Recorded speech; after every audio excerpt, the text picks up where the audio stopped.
করলেন আপনারা এবং প্রতারণা করেছে, কিভাবে প্রতারণা করছে এটা উল্লেখ করেন। আচ্ছা, ট্র্যাজেডির মাইলস্টোনের ট্র্যাজেডির যে ঘটনা হয়েছে প্রায় বিগত 9-10 মাস হচ্ছে। এই 9-10 মাসের মধ্যে কিন্তু আমরা সরকারের কাছ থেকে কোনো কিছু এই, সহযোগিতা আমরা পাই নাই, বিচারও পাই নাই।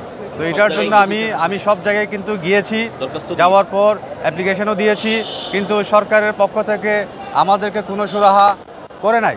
তো এই না করার বিধাতে আজকে আমি মামলার বাদী হয়ে এখানে সাক্ষীদেরকে নিয়ে আমি এখানে উপস্থিত হয়েছি আর কি এই আদালতে। আমার কথা হচ্ছে ন্যায় বিচার পাওয়ার জন্য আমি কিন্তু আদালতে শরণাপন্ন হয়েছি, কিন্তু এতদিন কিন্তু আমি বিভিন্ন জায়গায় গিয়েছি। যাওয়ার পর ওনারা কিন্তু আমাদেরকে শুধু আশ্বাস দিয়ে যাচ্ছে, কিন্তু আশ্বাসের বদলে কিন্তু আমরা নিরাশা পাচ্ছি। আমাদেরকে কোনো খোঁজ খবর নিচ্ছে না। আমরা হয়তো আপনারা বললে বিশ্বাস করবেন না, আমাদের ছেলেদেরকে যে দাফনের টাকা পর্যন্ত আমাদেরকে দেওয়া হয় নাই। তাহলে আমরা কিভাবে যে 5 কোটি টাকা কিভাবে পাবো আমরা? তো সরকারের সদিচ্ছা থাকতে হবে।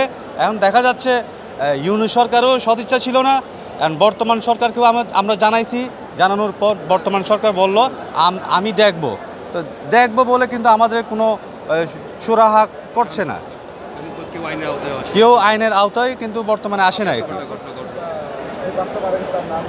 আমার ছেলের নাম হচ্ছে উটেছেং মার্মা এরিকসন আর কি, ক্লাস 7, কোর্ট হচ্ছে 1058। না, আমি ন্যায় বিচার শাস্তির জন্য আমি আদালতে শরণাপন্ন হয়েছি। আমি অপরাধীদের আইনের আওতায় নিয়ে আসতে হবে, এটা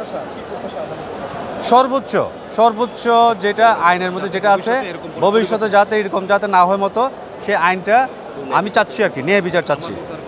আমার মতো যাতে আর কেউ পিতাহারা সন্তানহারা এরকম যাতে না হয় মতো। উনি আর কখনই মনে করেন বাবা হবে না।